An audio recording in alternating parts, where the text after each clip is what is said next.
Hello and greetings during this wonderful week. Hopefully, we are going to see spring toward the end of this week, and definitely Sunday is a special day at our worship here, but also just in general, it's a special day for moms, for women, and for graduates.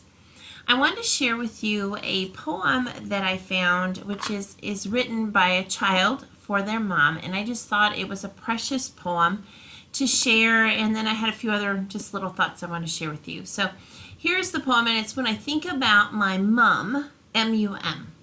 When I think about my mom, I just can't help but smile. The beauty of her loving heart, the easy grace in her style. She lovingly instilled in me those values that made me strong, and never stops being there, my best friend, since I was young. When I think about my mom, I just can't help but smile. She's been an angel from the start, gentle, wise, and versatile. She always seems to know when things aren't going too well. Even when I try to pretend, just a glance, and she can tell. When I think about my mom, I just can't help but smile. Her own troubles she'd set apart to go for me an extra mile. She sometimes worries too much. I guess it's just the way moms are. If she doesn't, well, who will? That's why she's my superstar. And I'm going to not say this name correctly, but this was written by Abimbola Alabi. Okay, so maybe it's not a child, but definitely it might be. And the poem reminded me of how children look up to their mothers.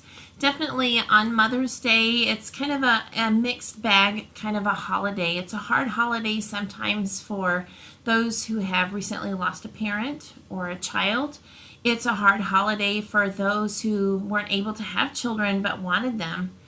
It's also a holiday that we remember people who serve in that motherly role for us. It doesn't even have to be by blood. It could be an aunt, it could be a neighbor, it could be someone who's shared in a special way of mothering for us. And definitely our Bible tells us that that's an important role that we fill, not only for our own families, but for other families as well.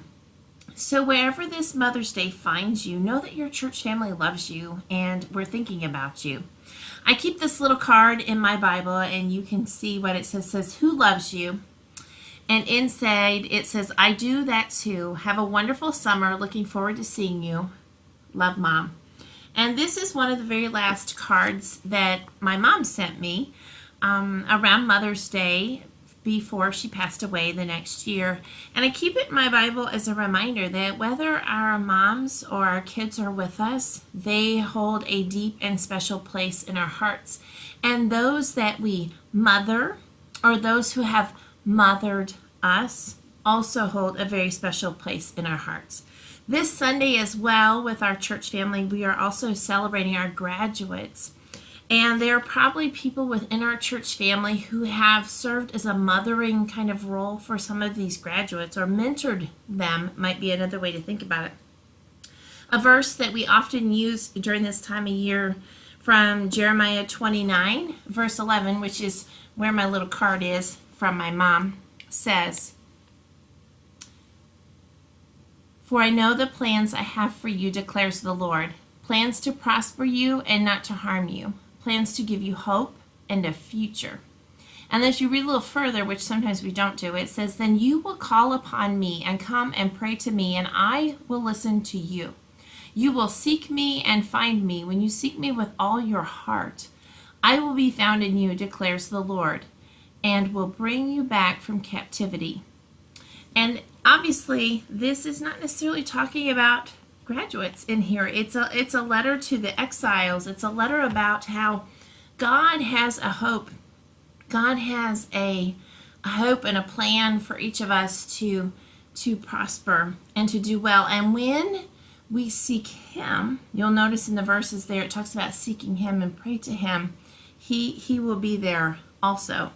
Now for our graduates this year, we're going to celebrate obviously our high schoolers, and they're going to get books and scholarships and all kinds of neat things from our church family, but we also recognize those who are graduating from college and reminding all of our graduates that their life matters, This is one of my favorite books that we give them. It's called The Butterfly Effect, and it's written by Andy Andrews.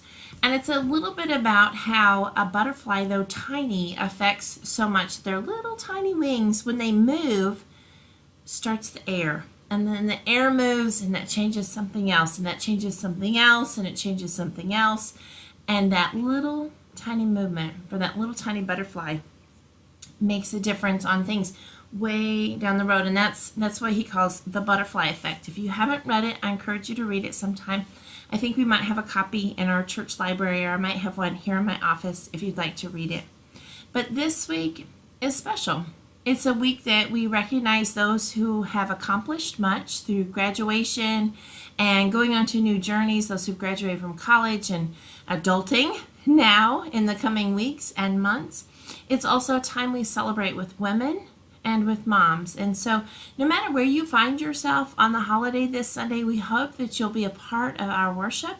You'll let us help to celebrate you. We do have a special gift at each worship service, each worship gathering, for anyone who's a woman and would like a gift. So we have a gift for you.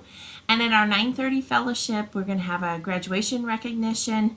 During the fellowship time, it'll be a nice time to honor all of our graduates. And during the 10:30 worship, we have gifts and presentations for high school graduates, and then our college graduates will be asked just to stand and to be recognized. So it's a special Sunday. Please know that no matter how you spend this holiday, whether it's a hard one or a good one, or it's just like every other one, know that your family at church, that we love you and we pray for you, and we look forward to seeing you soon. Take care, guys. Bye-bye.